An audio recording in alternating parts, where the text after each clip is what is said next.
नमस्कार साथियों, आपके अपने YouTube चैनल बायो गुरुजी में आपका हार्दिक स्वागत है।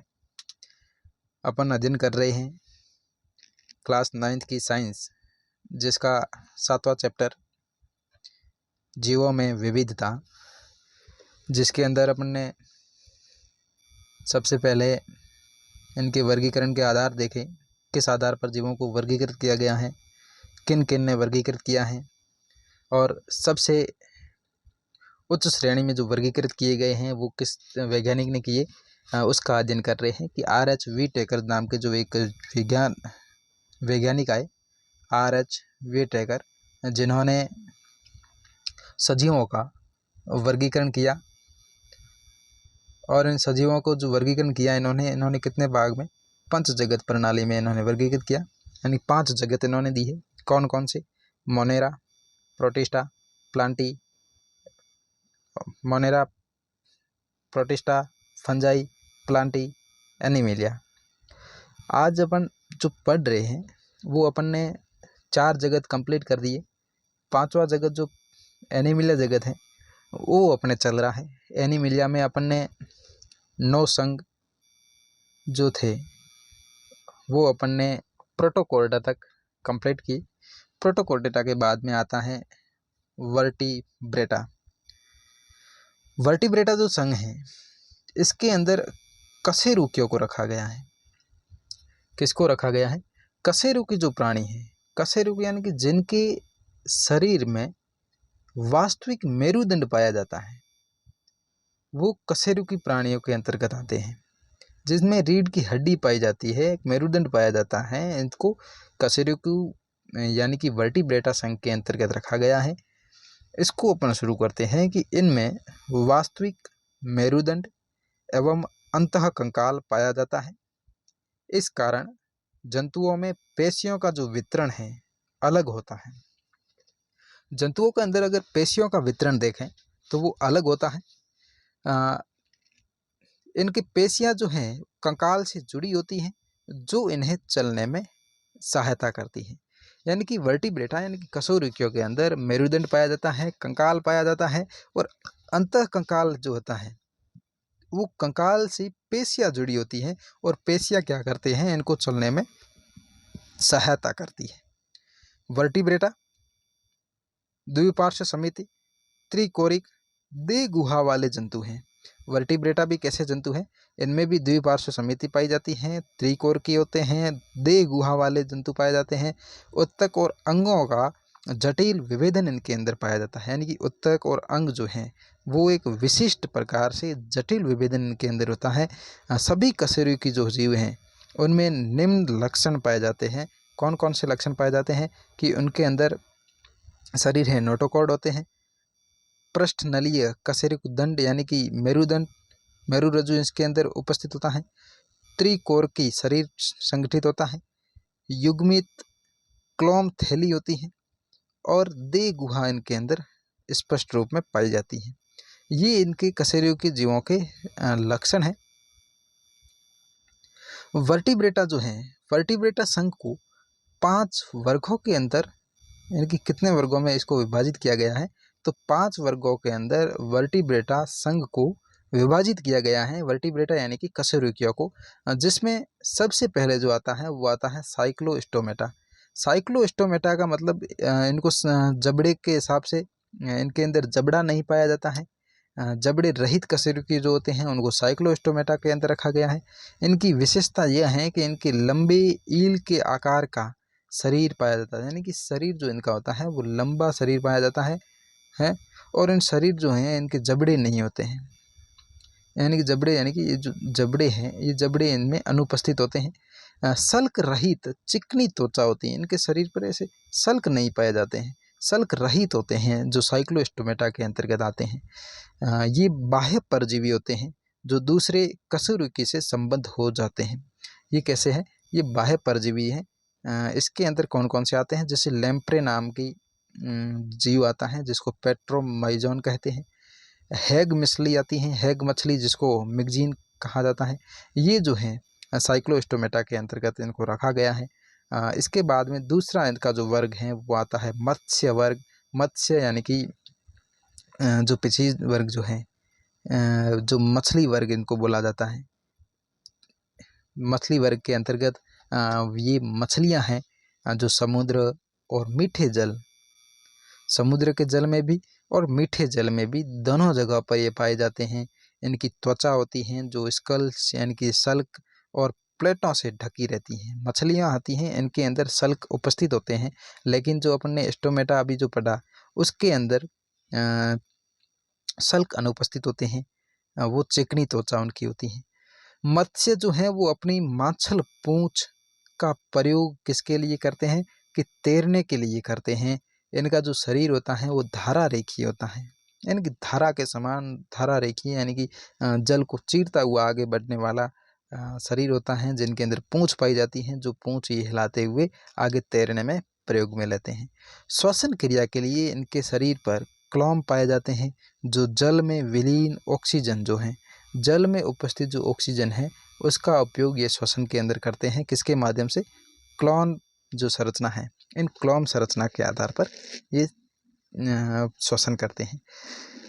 ये जो मत्स्य होते हैं वो असमतापी होते हैं, यानी कि इनके अंदर जीव हैं वो असमतापी, एक समान ताप इसमें पाया जाता है। इनका जो हृदय होता है वो द्विकक्षीय होता है। हृदय के अंदर कितने कोष्ठ होते हैं? जो हृदय जो होता है द्विकोष्ठीय होता है, एक आलिंद और एक निलय इनके अंदर पाया जाता है। ठीक है। ये अंडे देती हैं, जो मछलियां होती हैं ये अंडे देती हैं। कुछ मछलियों में कंकाल जो है केवल उपास्थि का बना होता है, उपास्थि यानी कि कार्टिलेज का बना होता है, जैसे शार्क मछली जो है जिनका शरीर किससे बना होता है? उपास्थियों से बना होता है। और अन्य प्रकार की जो मछलियों में कंकाल जो होता है वो अस्थि का बना होता है, यानी कि बोन का बना होता है, जैसे ट्यूना है, रोहू है, रोहू मछली, ट्यूना मछली, ये जो है मछलियाँ इनका शरीर अस्थियों का बना होता है, कंकाल। लेकिन शार्क मछली एक ऐसी मछली है जिनका जो कंकाल है वो किसका बना होता है? कार्टिलेज का बना होता है, इनको उपास्थि का बना होता है। मछलियाँ यानी कि मत्स्य संघ में वर्ग के अंतर अपन अगर एग्जाम्पल देखें तो सिनक्यूरपस, स्प्लेंडिडस यानी कि ये मैंडारिन फिश हैं, टेरोइस वॉलिंटस जो है लोयन फिश हैं, कालोफायरिन जॉर्डानी जो है वो एंगलर फिश हैं, विद्युत रे यानी कि जो टर्पिडो है, टॉर्पिडो कहते हैं इसको, स्टिंग रे जो दंश रे बोला जाता है, स्कोलियोडॉन है यानी कि डॉग फिश हैं, लेबियोरोहिता है, नर हिप्पोकैम्पस यानी कि दरियाई घोड़ा जिसको बोला जाता है, एक्सोसिटस यानी कि जो उड़न मछली हैं, एनाबास यानी कि जो क्लाइंबिंग पर्च हैं। ये इनके सामान्य नाम और वैज्ञानिक नाम दे रखे हैं। बहुत इंपॉर्टेंट एग्जाम्पल है ये, आप इसको याद कर सकते हैं। अगला जो इसका वर्ग आता है 3 नंबर, वो आता है सी पे, वो आता है उभयचर। उभयचर यानी कि एम्फीबिया। एम्फीबिया के अंतर्गत जो जीव आते हैं इनके शरीर पर सल्क नहीं पाए जाते हैं, त्वचा पर श्लेष्म ग्रंथियां पाई जाती हैं। हृदय जो होता है वो 3 कक्षीय होता है। उभयचर के अंदर जो हृदय होता है वो हृदय कैसा होता है? 3 कक्षीय होता है, त्रिकक्षीय, यानी 3 कोष्ठ इसके अंदर पाए जाते हैं। श्लेष्म ग्रंथियां इनकी त्वचा पर पाई जाती हैं। इनकी जो त्वचा होती हैं वो चिकनी पाई जाती है एनी टाइम। इनके जो बाह्य कंकाल हैं वो नहीं पाया जाता है। वृक्क इनके अंदर पाए जाते हैं। श्वसन क्लोम और फेफड़ों दोनों के द्वारा करते हैं ये अंडे देने वाले जंतु हैं। जल और स्थल दोनों जगह पर रहा जाता है, इसलिए इनको उभयचर जंतु कहा जाता है। जैसे मेढक है, सैलामेंडर है, टोड है, हाइला है, हाइला जिसको वृक्ष मेढक भी कहा जाता है। ये किसके उदाहरण है? ये हैं एम्फीबिया के उदाहरण है, यानी कि उभयचर के। नेक्स्ट डी वर्ग जो है यानी कि चौथा वर्ग है वो कैसा है? सरीसृप यानी कि रेप्टाइल्स जो इसके अंतर्गत आते हैं, ये असमतापी जंतु होते हैं। शरीर जो है इनका भी सल्कों से ढका रहता है। श्वसन के लिए ये फेफड़ों का उपयोग करते हैं। हृदय जो होता है वो त्रिकक्षीय, लेकिन एक मगरमच्छ इनका अपवाद माना जाता है। मगरमच्छ जो है वो इनका अपवाद है, जिनके अंदर जो हृदय होता है वो कैसा होता है? 4 कक्षीय होता है। वृक्क इनके अंदर उपस्थित होते हैं। अंडे देने वाले ये जंतु होते हैं, इनको अंड प्रजक कहा जाता है। कठोर कवच के अंदर ये अंडे देते हैं। जैसे कछुआ हैं, सांप हैं, छिपकली हैं, मगरमच्छ हैं, कैमेलियन हैं, ये सरीसृप यानी कि रेप्टाइल्स के अंतर्गत आते हैं। ये सारे जीव जिनको रेप्टाइल्स यानी कि सरीसृप जो रेंगने वाले जीव होते हैं, इनको रेप्टाइल्स कहा जाता है। मगरमच्छ इनका अपवाद है। क्यों अपवाद है? क्योंकि इनके अंदर जो हृदय होता है वो 4 कक्षीय होता है, 4 कोष्ठीय होता है, लेकिन बाकी सभी रेप्टाइल्स जो हैं उनके अंदर हृदय जो हैं वो त्रिकक्षीय होता है। फिर आता है एविज वर्ग। कौन सा? एविज। एविज यानी कि पक्षी वर्ग बोला जाता है एविज को। इसके अंतर्गत समतापी प्राणी पाए जाते हैं, यानी कि एक समान ताप में ये चाहे सर्दी हो गर्मी हो वो अपने टेम्परेचर जो है उसके आधार पर बदल देते हैं। हृदय इनका जो होता है पक्षियों का वो 4 कोष्ठीय होता है। दो जोड़ी इनके अंदर पैर पाए जाते हैं।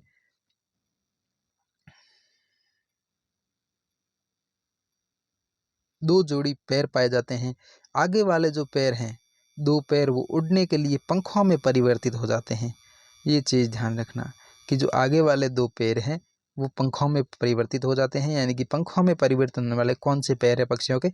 आगे वाले जो है अग्रपाद, जिनको क्या बोलते हैं? अग्रपाद।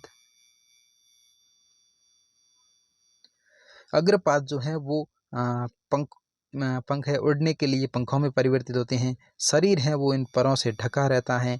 श्वसन जो है वो फेफड़ों के द्वारा होता है। जैसे कि सफ़ेद स्टॉर्क हैं यानी कि सिकोनिया, ऑस्ट्रिच हैं यानी कि स्ट्रूथियो कैमेलस, नर गुच्छेदार जो बतख है यानी कि आइथिया फ्यूलिगुला, कबूतर हैं, गोरैया जो चिड़िया होती हैं, कौवा है, ये सारे के सारे पक्षी के अंतर्गत आते हैं। अगला जो इसका वर्ग देखते हैं वो देखते हैं मैमल्स यानी कि स्तनधारी या स्तनपाई वर्ग हैं। ये जो समतापी प्राणी हैं, हृदय इनका जो 4 कोष्ठियों में होता है, सुविकसित हृदय होता है 4 कोष्ठीय।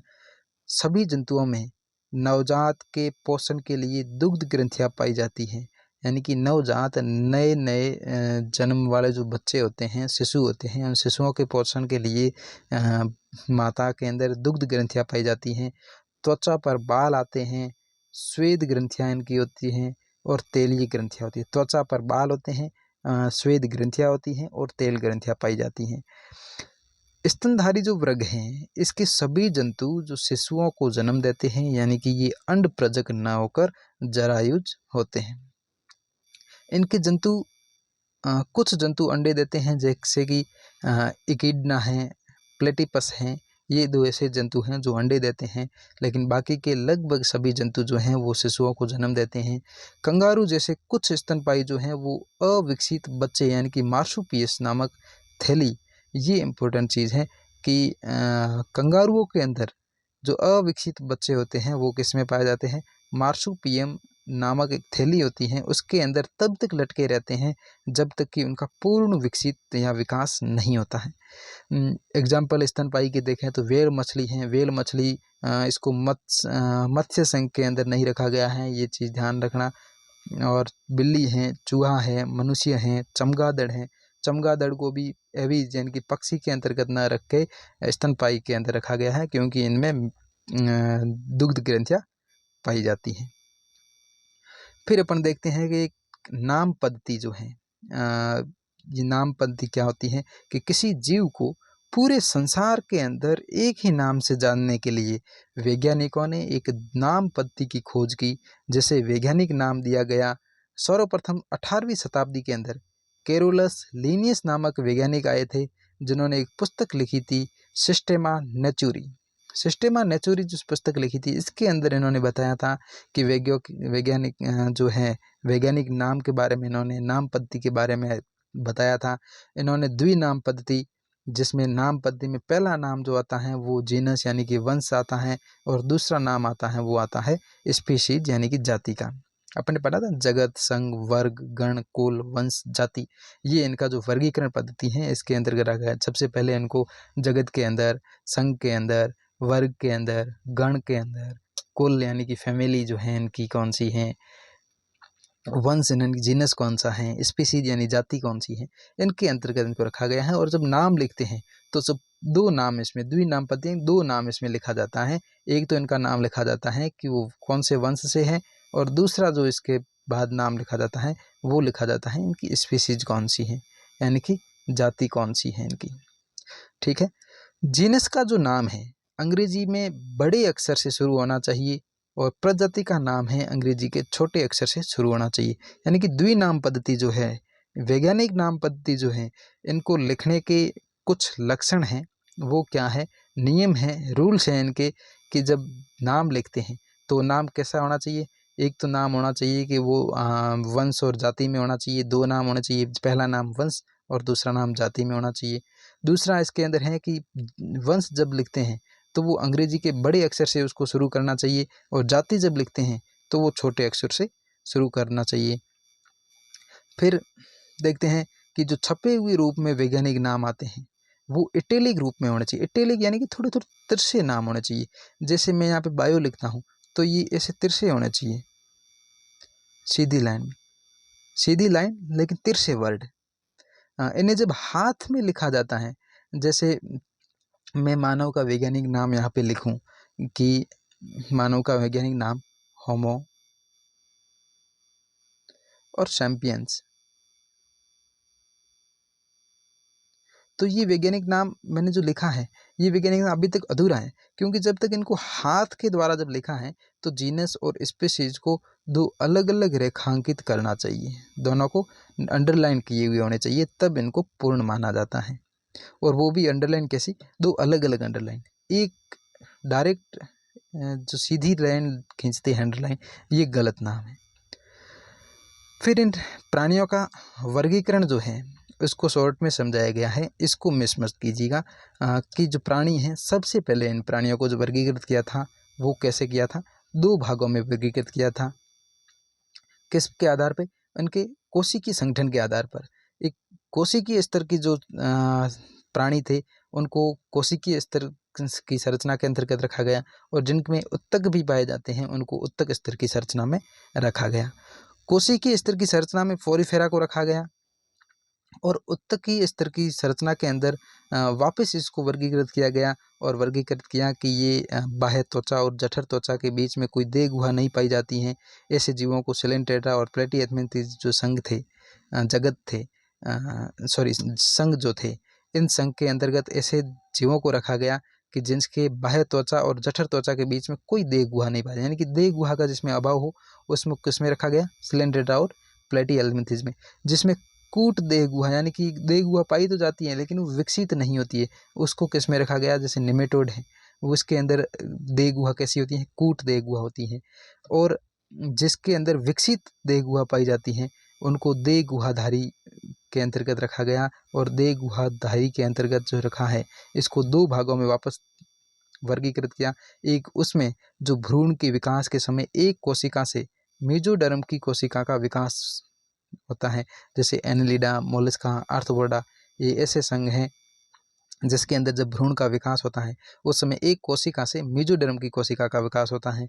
और दूसरा वर्ग जो था इसका वर्गीकरण ये है कि अंतः स्तर की जो एक थैली है इससे देह गुहा का बनना, अंतः स्तर की जो एक थैली है, थैली से देह गुहा का बनना, जैसे कि नोटोकॉर्ड। ये भी दो तरीके, जिसमें नोटोकॉर्ड उपस्थित होता है और नोटोकॉर्ड नहीं उपस्थित होता है, ये नोटोकॉर्ड विहीन और नोटोकॉर्ड युक्त। नोटोकॉर्ड विहीन जो होता है, इकाइनोडर्मेटा जो होता है जिसमें नोटोकॉर्ड नहीं होते हैं, कॉर्डेटा जितने भी होते हैं उसमें नोटोकॉर्ड पाए जाते हैं। इनको भी वापस दो समूहों में या वर्गों में बांटा गया है। लार्वा में अवशेषी नोटोकॉर्ड की उपस्थिति, यानी लार्वा होते हैं उनमें अवशेष रूप में नोटोकॉर्ड पाए जाते हैं, और वयस्क में मेरुदंड द्वारा नोटोकॉर्ड का प्रतिस्थापन होना, ये दो वर्ग हैं।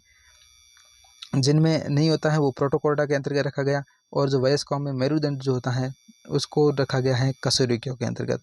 फिर कशेरुकियों के अंतर्गत वापस कशेरुकियों में वर्गीकरण किया गया, और इसको वर्गीकृत किया गया है साइक्लोस्टोमेटा, कितने प्रकारों में, 6 प्रकारों में। साइक्लोस्टोमेटा मुख्यतः 5 प्रकार इसमें बांटा गया है, मत्स्य, उभयचर, सरीसृप और पक्षी और स्तनधारी।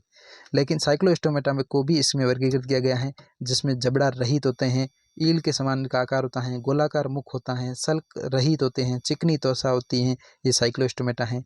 जिनके अंदर सल्क का बाह्य कंकाल जो होता है वो अस्थि और उपास्थि का अंतर कंकाल होता है, क्लोम के द्वारा श्वसन करते हैं, वो मत्स्य संघ में रखा गया, मत्स्य वर्ग में रखा गया।